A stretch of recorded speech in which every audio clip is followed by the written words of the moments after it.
हरे कृष्णा। कीर्तन कौन कर रहा है?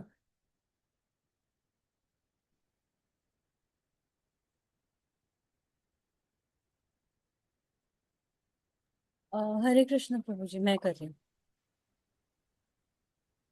एक प्लीज स्टार्ट।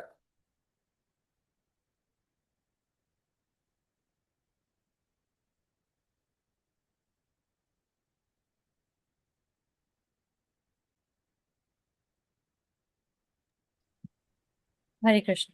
नमो विष्णुपदाय कृष्णपृष्ठाय भूतले श्रीमते भक्ति वेदांत स्वामिने इति नामिने। नमस्ते सरस्वती देवी गौरवाणी प्रचारिणे निर्विशेष शून्यवादी पश्चातादसतारिणे। श्री कृष्ण चैतन्य प्रभु नित्यानंद श्री अद्वैत गदाधर शिवासादि गौर भक्त वृंद। हरे कृष्ण कृष्ण कृष्ण हरे हरे, हरे हरे राम, राम राम हरे हरे। श्रील प्रभुपाद की जय। और जी, थैंक यू माता जी। Summary please. तो कल हमने डिस्कस किया था चैप्टर 49 का लास्ट पार्ट।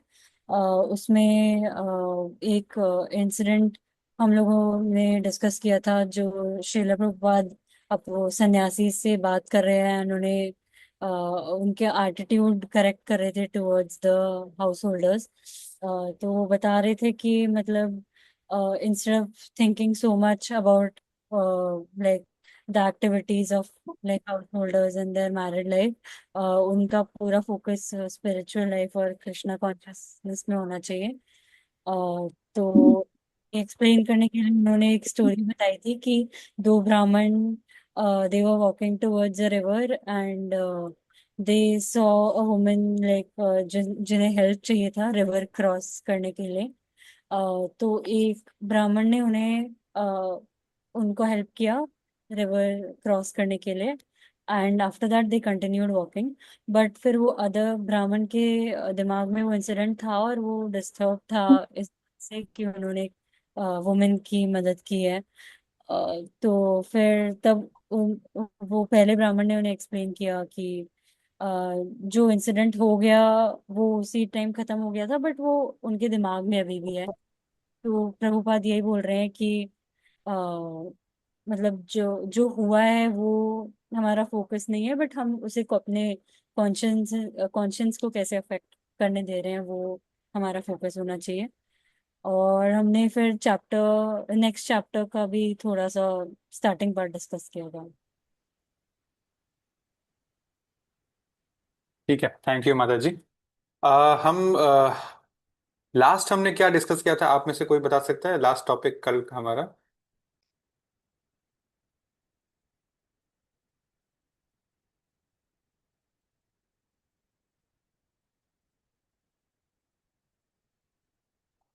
कहाँ पर थे प्रभुपाद? मतलब कौन से देश में?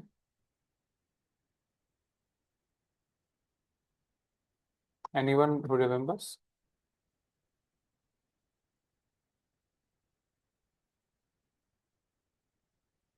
कौन से टूर में थे प्रभुपाद? कल ही हम डिस्कस कर रहे थे ना? कल नहीं, शायद परसों, राइट? कल कल ही तो सेशन था हमारा। तो फिर कौन से देश में थे वो? कहाँ लिखने गए हुए थे स्क्रिप्चर्स शांति से?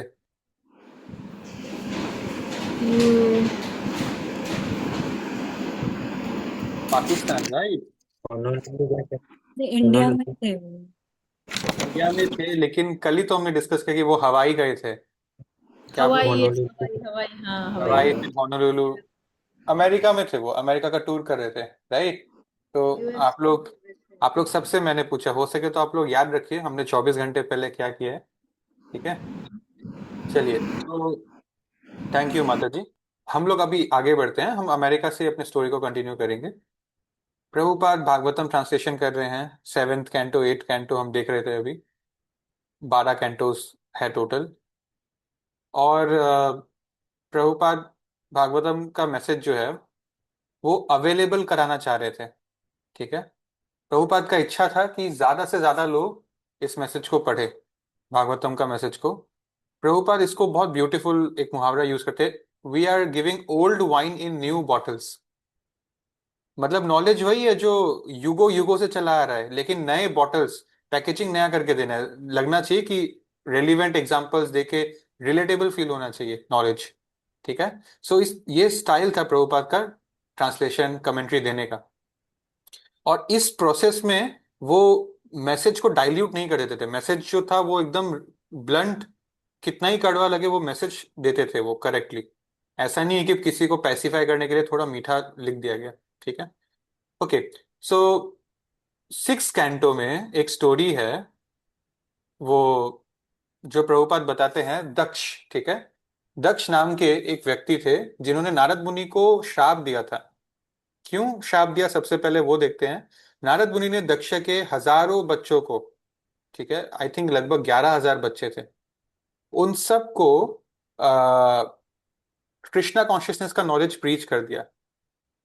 जबकि दक्ष चाहते थे कि उनके बच्चे जो हैं आगे चल के और संतानों को उत्पन्न करे, इस फैमिली की लेगेसी को बढ़ाए। तो एक बार में उनका डायनेस्टी रोक दिया गया। देखा जाए तो नारद मुनि के प्रीचिंग के जैसे उनके सारे बच्चे डेवोटीज बन गए। उन्होंने कभी शादी नहीं की। ठीक है। तो वो पिता, उन्होंने गुस्से में आकर नारद मुनि को अपना दुश्मन समझ के उनको कर्ज किया कि आपका कभी भी एक ठिकाना, एक घर नहीं रहेगा, आप हमेशा ट्रैवल करते रहोगे। इसीलिए नारद मुनि ट्रैवल करते रहते हैं। और प्रभुपाद बोलते हैं कि नारद मुनि जो है ना, उन्होंने इसको ब्लेसिंग इन डिसगाइज के रूप में लिया कि ये भगवान विष्णु के कृपा से ही होता है जो भी होता है। और भगवान चाहते हैं कि मैं ट्रैवल करते रहूं और प्रीच करते रहूं, इसीलिए शायद मुझको बाय हिज अरेंजमेंट ये मिला है वरदान इन डिसगाइज। ठीक है। तो प्रभुपाद स्टोरी बताते हुए अपने कमेंट्री में ये भी लिखते हैं कि उनको, उनके जो डिसाइपल्स हैं उनके पेरेंट्स लोग अक्सर कर्ज करते रहते हैं। ठीक है। हम्म। क्योंकि उनके हिसाब से उनका बेटा जो है अब कहाँ जुड़ गया, शादी भी नहीं कर रहा है। देयरफॉर, क्योंकि उनका बहुत सारा, बावजूद इसके कि उनका बहुत सारा सेंटर्स है पूरे विश्व में, 108 मंदिर ऑलमोस्ट हो गए हैं अभी, he had to constantly travel and preach. Prabhupada बोल रहे कि मेरे साथ भी कहीं ना कहीं ऐसा ही हुआ है। इसलिए मुझे भी, मैं एक जगह स्थिर नहीं रह सकता। कहीं स्थिर रहने की कोशिश भी करता हूँ तो लेटर्स आ जाते हैं कि यहाँ पे ये प्रॉब्लम है, वहां पे वो प्रॉब्लम हुआ। ठीक है। एनीवे, तो जी यहाँ पर हम वो स्टोरी देख सकते हैं। दक्ष ने अपने 10,000 बच्चे, जिनका नाम था हर्यश्वस, ठीक है, हर्यश्वस, इनको बोला गया था कि you have the duty of populating the world. और नारद मुनि ने इनसे जाकर आत्मा की जो सच्चाई है उसको उनके सामने रखा कि हम शरीर नहीं है, हम लोग आत्मा है। तो उन सब ने नारद मुनि से ज्ञान लेकर पूरी तरह से स्पिरिचुअल लाइफ ले लिया। अच्छा, दक्ष का दिल तो टूट गया, लेकिन उसके पास 1,000 और बच्चे थे। ये दूसरे टाइप के बच्चे थे। इनका नाम था सवलाश्वास। ठीक है। नारद मुनि इनसे भी मिलते हैं, इनको भी लिबरेटिंग नॉलेज देते हैं, और ये भी स्पिरिचुअल लाइफ परस्यू करने निकल जाते हैं। तो उस जमाने में ऐसा ही था, सत्य युग में। और दक्ष इतने नाराज हुए कि उन्होंने नारद मुनि को इस तरीके से श्राप दिया। और नारद मुनि गुस्सा नहीं हुए, वो इसको एक ब्लेसिंग के रूप में एक्सेप्ट किया। It allowed him to travel everywhere and sing the glories of the Lord. ठीक है। सो या, दैट इज हाउ नारद मुनि बिकेम नारद मुनि। नाउ हम आगे बढ़ते हैं। प्रभुपाद न्यूयॉर्क में थे, न्यूयॉर्क आ गए थे Prabhupada, the birth place of ISKCON. ठीक है। अच्छा, प्रभुपाद के कई ऐसे डिसाइपल्स थे, हमने देखा, जिन्होंने एक गुरु से दीक्षा लेकर इस्कॉन छोड़ दिया। इस्कॉन छोड़ना इंपॉर्टेंट नहीं है, इंपॉर्टेंट है कि उन्होंने ग्रुप के प्रति जो वाउज लिए थे वो छोड़ दिया, स्पेशली 4 नियम फॉलो करने का। तो हयाग्रीवा जो है, उसने छोड़ दिया था। एक डेवोटी था हॉवर्ड। ठीक है। बहुत शुरू से था वो प्रभुपाद से जुड़ा हुआ। और प्रभुपाद शुरू में बहुत दुखी होते थे जब कोई इस्कॉन छोड़ के जाता था इस तरह से, क्योंकि वो सबको अपने बेटा या बेटी की नजर से देखते थे। लेकिन ये इतना ज्यादा होने लग गया आने वाले सालों में। इस्कॉन के शुरुआत में वो दुखी होते थे, पर धीरे धीरे उनको आदत हो गया। फिर उनको फर्क पड़ना बंद हो गया इस बात से। ठीक है, फर्क पड़ता था लेकिन उनको आदत हो गया एक तरह से। और इसी में से एक एग्जांपल था हॉवर्ड हैग्रिफ। ये 1966 से ही जुड़ा हुआ था, लेकिन इवेंचुअली ये फॉलो नहीं कर पाया और वो इस्कॉन छोड़ चुका था। लेकिन वो बहुत लाइफ मटेरियल लाइफ में स्ट्रगल करने के बाद डिसाइड करता है कि मैं वापस जाऊंगा अपने गुरु से मिलने और उनसे माफी मांगूंगा। तो वो आते हैं मिलने प्रभुपाद से, और वो बहुत रोते हैं। हैग्रीवा एंटर्ड द रूम और बोलते हैं प्रभु का, इट्स योर ओल्ड हैग्रीवा, आपका पुराना वाला हैग्रीव वापस आ गया है जो छोड़ के गया था। और वो प्रभुपाद के सामने रोने लग जाता है। और उनको प्रभुपाद एक फूल की माला पहनाते हुए बोलते हैं कि उनकी उनके परिवार का हालचाल पूछते हैं, उसकी फैमिली कैसी है। और प्रभुपाद उनको रिवील करते हैं कि हयग्रीव को एक्चुअली भगवान कृष्ण ने ही भेजा है उनको हेल्प करने के लिए प्रचार में। ठीक है, प्रभुपाद के गुरु ने भी बोला था कि आई विल सेंड यू, उनके सपने में, I will send you people to help you in this journey. तो बहुत सारे जो है एक्चुअली, बहुत सारे फॉरेनर डिवोटीज जिनको हम देख रहे हैं, डिसाइपल्स जो प्रभुपाद के देख रहे हैं, ये लोग एक्चुअली भगवान के ही भेजे हुए या उनके गुरु के भेजे हुए कुछ विशेष आत्माएं हैं। ठीक है, जो पुराने लाइफ में से ही बहुत ग्रेट डिवोटीज है, उनको प्रभुपाद के हेल्प करने के लिए ही भेजा गया है। एनीवे, तो हयाग्रीवा रिवील करता है कि मैं हर एक दिन आपको याद करता था, कोई एक दिन भी ऐसा नहीं जाता था छोड़ने के बाद जब मैं आप लोगों को याद नहीं करता था। तो प्रभुपाद ने बोला कि उनको भी हर दिन बहुत डिसाइपल्स छोड़ के गए इस्कॉन, बट इनका याद उनको रोज आता था कि वो मेरा बेटा कैसा है, वो क्या कर रहा है। और प्रभुपाद भी इमोशनल हो गए, कुछ बोल नहीं पाए। और उसी के बाद जो है इस तरह से हाईग्रीव वापस इस्कॉन से जुड़ जाते हैं। चलिए हम आगे बढ़ते हैं। जी, ये हमारा लास्ट स्लाइड है आज का। अच्छा, एक सेम एग्जांपल हम लेते हैं एक सेकंड केस में। मधु द्विष, अब ये तो सन्यासी थे। मधु द्विष जीबीसी में थे, मतलब प्रभुपाद का जो गवर्निंग बॉडी कमीशन है, एकदम टॉप लीडर्स था, लीडर्स में से एक थे वो इस्कॉन के। उन्होंने प्रभुपाद को बोला कि देखिए मैं रिजाइन करने वाला हूँ। उन्होंने लेटर लिख के दिया जीबीसी से, और मैं सन्यासी नहीं बन पाऊंगा। और तो प्रभुपाद जो है वो उनको बोलते हैं कि वो चाह प्रभुपाद को बताते हैं कि मैं चाहता तो हूँ डिवोशनल सर्विस करना, लेकिन अब और मेरे से ये वॉव नहीं लिया जाएगा। तो उसमें और कोई डिटेल्स तो नहीं था, लेकिन प्रभुपाद ने र्यूमर्स सुना था कि इनका किसी स्त्री के साथ अफेयर चल रहा है despite being a sannyasi. So इसीलिए he is going to leave the temple, वो कंटिन्यू नहीं कर पाएगा। और प्रभुपाद ने बोला कि उनके जो गॉड ब्रदर्स थे, मतलब उनके गुरु के और भी डिसाइपल्स थे ना, भक्ति सिद्धांत सरस्वती ठाकुर के, वो लोग अक्सर प्रभुपाद को यही बोलते थे कि आप गलत कर रहे हो ये सब जो भी है, अंग्रेजी लोगों को ऐसे भक्त बनाने का प्रयास करने का, क्योंकि ये लोग सन्यासी कभी बन नहीं पाएगा, ये वेस्टर्नर लोग सन्यासी रख नहीं पाएगा। और वो धीरे धीरे ये लोग प्रूफ कर रहा है, प्रभुपाद के को जो ओपोजिशन दिया गया था, ये लोग प्रूफ कर रहे हैं उस चीज को। प्रभुपाद रिप्लाई करते हैं कि एक ऐसा व्यक्ति, शास्त्र से ही बोल रहे हैं वो, एक ऐसा व्यक्ति जो सन्यास लेके फिर वापस उस पोजीशन को छोड़ता है और फैमिली लाइफ ज्वाइन करना चाहता है, उसको वंताश्री बोलते हैं। मतलब a person who vomits and eats his own vomit, as disgusting as it sounds, find the point of view of spiritual liberation, that is a fact. तो either you don't take sannyasi, actually जो लोग लेते हैं ना, उनके अंदर एक दृढ़ संकल्प होता है, और जो संकल्प जहां नहीं होता है, इसीलिए एक्चुअली सन्यास का सिस्टम है कि ओनली गुरु गिव सन्यास, you can't ask for it. ठीक है, एनीवे, तो कोई कहीं कहीं ना कहीं कोई अपराध हो जाता है किसी वैष्णव के प्रति या डेटीज के प्रति, तब जाके हमारा कॉन्शियसनेस को कोई अटैक कर पाता है। अपराध होने से ही ये होता है। तो उस केस में हमारा एक जो शील्ड है जो हमको बचा के रखे, वो शील्ड स्लो पड़ जाता है और माया एंड इजीली हमारे माइंड में घुस जाती है। ठीक है, तो प्रभुपाद कंसर्न थे इस चीज से। अच्छा, बट एनीवे वो छोड़कर तो जा चुका था, वो वापस आएगा नहीं। और वो बहुत अच्छा लीडर था, बहुत अच्छा काम किया था, बट आई थिंक उतना ही उनके भाग्य में लिखा था। प्रभुपाद बोलते हैं कि हम लोग चाहे तो एक ही लाइफ में अपने आप को सिंसियर कर सकते हैं, लेकिन उसके लिए हम लोग के अंदर बहुत सिंसियरिटी होना पड़ेगा। एक ही लाइफ में हम लोग को प्योरीफाई कर सकते हैं। 100, हम लोग जब पूरा प्योरीफाई हो जाएंगे तो हमारा ये लाइफ सक्सेसफुल हो जाएगा, राइट। तो फिर प्रभुपाद अपना भागवतम ट्रांसलेशन में वापस बिजी हो जाते हैं, और वो गजेंद्र की कहानी को हमें बताते हैं अपने शब्दों में। गजेंद्र एक हाथी था जिसको एक क्रोकोडाइल ने उस पर अटैक किया था। तो इस फाइटिंग में एलिफेंट बहुत पावरफुल था, लेकिन वो एक ऐसी जगह में था जो उसका घर नहीं है, पानी। 1,000 साल तक ये युद्ध चला, उसको कोई खाना नहीं मिला, और उसका बॉडी स्ट्रेंथ खत्म होने लग गया, माइंड वीक हो गया, सेंस पावरलेस हो गया। क्रोकोडाइल जो है, उसको कोई टेंशन नहीं था, क्योंकि वो अपने घर पे है, वो पानी में है, और वो दिन बर दिन स्ट्रांगर होता जा रहा है, जहाँ एलिफेंट दिन बर दिन वीकर होता जा रहा है। तो इस कहानी में ऐसे तो बहुत सारी बैक स्टोरी है, बट प्रभुपाद समझा रहे थे कि किस तरह से हम लोग भी फॉरेन लैंड में, हम लोग अपने घर पे नहीं है, हमारा घर तो गोलोक वृंदावन है, हम लोग यहाँ पर है इस मटेरियल वर्ल्ड में। तो यहाँ माया जरा स्ट्रांग रहेगा हमसे, ठीक है।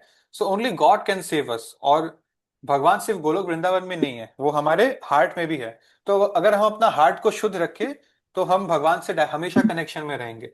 तो फिर इमीडिएट एनवायरनमेंट मेरा जो भी हो, पानी हो, मटेरियल नेचर हो, वो हमको सारा इफेक्ट नहीं कर पाएगा, if my heart is clean, if my consciousness is clean, ठीक है।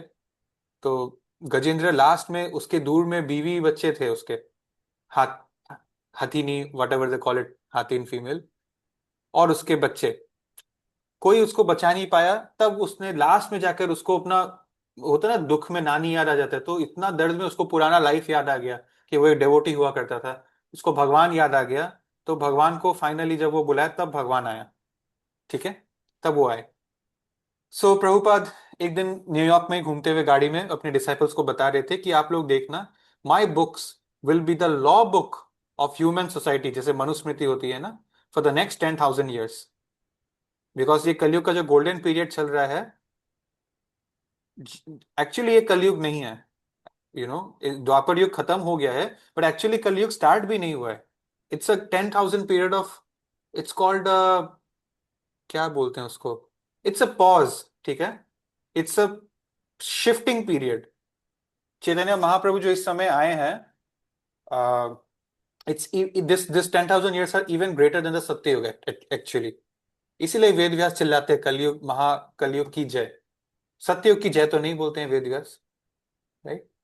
सो and we are very lucky कि चैतन्य महाप्रभु का नॉलेज हमको सिंपल इंग्लिश में, और सब उससे भी ज्यादा जरूरी बात है ऑथेंटिक नेचर में प्रभुपाद दे रहे हैं। इसीलिए now I think we are, इतना तो हम डिस्कशन कर ही लिए इस बुक का कि हम समझ पाए कि क्यों मंदिर बनाने से ज्यादा इंपॉर्टेंट है प्रभुपाद के बुक्स डिस्ट्रीब्यूट करना। और सिर्फ प्रभुपाद का बुक पढ़ने से नहीं हो जाएगा, चैंटिंग तो करना ही पड़ेगा, बट प्रभुपाद का बुक्स पढ़ेंगे तो हमारा चैंटिंग का नेचर भी बेटर होगा। दोनों एक दूसरे को हेल्प करेगा एक्चुअली, अगर आप देखें, ठीक है। तो आई थिंक समय हो गया है, we should end the session now. हम लोग देखेंगे कि इस्कॉन का 10 वर्ष पूरा होता है, 1976 में अभी है ना। तो वाशिंगटन डीसी जो है अमेरिका की कैपिटल में, उसको मनाया जाएगा, और न्यूयॉर्क में वापस प्रभुपाद आएंगे, रथ यात्रा होगा वहां पर। सो या हम लोग कल का डिस्कशन, आई एम सॉरी, कल तो सैटरडे है, मंडे को हम लोग मिलते हैं, ठीक है। So thank you so much, Srila Prabhupada की जय। Any questions? आपने क्या बोला था Prabhu? His books will be the law books for 10,000 years of golden period for what, मतलब वो सेंटेंस क्या था? गोल्डन पीरियड यानी कि जो कलयुग खत्म हुआ ना, महाभारत के युद्ध के बाद कलयुग जो शुरू हुआ, तब से लेके अभी तक 4-5 हजार साल हुए हैं, और जो 6,000 साल पीरियड बचा है, ये जो 10 साल है, 10,000 साल है, 6,000 साल लगभग और बचे हैं, this is the golden period of कलयुग। नो ना, द मोटिव ऑफ द मतलब वो लॉ बुक्स बोले हैं उनको फॉर व्हाट पर्पस, मतलब मोटिव क्या फॉर लिखा उसमें? मैनकाइंड, मतलब फॉर आदमी को कैसे मैनकाइंड, या जीना हाँ है, बस यही word, Mankind. The okay okay, thank you. Constitution of world. इसीलिए प्रभुपाद यूनाइटेड नेशंस बोलते हैं इस्कॉन को, the real United Nations. Okay okay, thank you Prabhu. Any questions, any other? मुझे पूछना है। जी, हरे कृष्णा।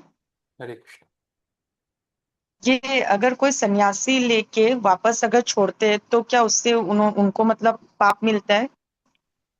नहीं मिलता है। आप गाड़ी से जा रहे थे, अब आप बैलगाड़ी से जा रहे हो, स्पीड कम हो जाता है। जी। हाँ, और थोड़ा रिस्की। वो हाँ हाँ, बोलिए प्लीज। आपने वो डिवोटी का क्या नाम बताया था कौन सा? जिन्होंने ऐसा किया? मधुविश। मधुवेश। यस। सो ऐसे बहुत सारे एग्जाम्पल्स हैं। एक दो तो इतने कॉमन स्टोरीज थे कि मैंने स्किप भी कर दिया। But the point is, sannyasi is a totally different affair, ठीक है? Because we are all right now, specially mataji तो ऑब्वियसली हाउस होल्डर लाइफ के थ्रू ही जाएंगे, और 99% केसेस में मेल्स भी उसी प्रोसेस से जाएंगे। तो हमारे लिए टारगेट ये होना चाहिए कि अपने गृहस्थ लाइफ में रहते हुए कैसे बैलेंस करें। एक कृष्णा कॉन्शियस फैमिली हमारा सबसे बड़ा एसेट बन सकता है, ठीक है?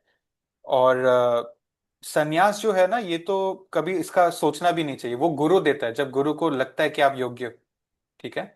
और बस वही है, इसीलिए ये हमारा कंसर्न नहीं होना चाहिए, क्योंकि क्योंकि ये चैप्टर में ये पार्ट बहुत ज्यादा हाईलाइट किया गया है, तो मैं इसको स्किप नहीं कर सकता, मुझे आपसे शेयर करना पड़ेगा। इनफैक्ट प्रभुपाद का लीलामृत तो सब टाइप के लोग पढ़ते हैं ना, सिर्फ हमारे तरह हाउस होल्डर लोग नहीं पढ़ते हैं। इसीलिए हमको हर चीज डिस्कस करना है, बट हमको अपने लिए क्या नॉलेज रखना है कि हमको अपना कर्म भी अच्छे से करना है और अपना साधना में भी कॉम्प्रोमाइज नहीं करना है। बिकॉज हम लोगों को कोई खिलाएगा तो नहीं, खुद ही अपना आमदनी कमाई करना पड़ेगा, राइट? तो दोनों चीज को जी। बैलेंस करना है। अपने बॉडी को इतना खिलाने में बिजी मत हो जाओ कि सोल को ही खिलाना भूल जाए, है ना? बॉडी खा के भी मरेगा ही 50 साल बाद, लेकिन सोल को जो खिलाएगा वो आपका उद्धार कर देगा। तो ये गणित हम थोड़ा, मैं मैथ में बहुत वीक था, बट इतना गणित तो मुझे लगता है हम सब समझ सकते हैं, ठीक है? जी। Thank you. शिला हरे प्रभुपाद की जय। हरे प्रभु कृष्ण। एक सेकंड और एक पूछना है। प्रभु बोलिए। Is one. बोलिए। प्रभु ये वो आपने एक सेंटेंस बोला ना, प्रभुपाद बोलते हैं कि मतलब ऐसे ऐसे सन्यासी मतलब जो फिर से बैकआउट हो जाते हैं वो लोग को वोमिट्स एंड ईट्स हिज ओन, आप क्या बोला था वो सेंटेंस? उल्टी करके अपना उल्टी खाना। अपना उल्टी खाना ना, अच्छा हाँ। और मतलब दूसरा? वो जिस लेवल को छोड़ के आए थे, सबसे बड़ा अट्रैक्शन सेक्सुअल अट्रैक्शन ही है ना इस वर्ल्ड में, उसको छोड़ दिए थे वो लोग। एक्चुअली बाय द एंड गोल हम सबका यही होना चाहिए, बाय रिटायरमेंट हम सबका सेक्सुअल अट्रैक्शन से मन उठ जाना चाहिए। Wife should be a companion to help in Krishna consciousness. अब वाइफ को उस नजर से देखना बंद कर देना चाहिए कि मेरे भोग के लिए बनी है। लेकिन और जो लोग बहुत क्वालिफाइड होते हैं वो लोग को डायरेक्ट सन्यास बन जाते हैं, वो लोग, वो गुरु चूज करता है। और हम लोग सबको लाइफ में रिनशिएट करना ही है एक ना एक दिन।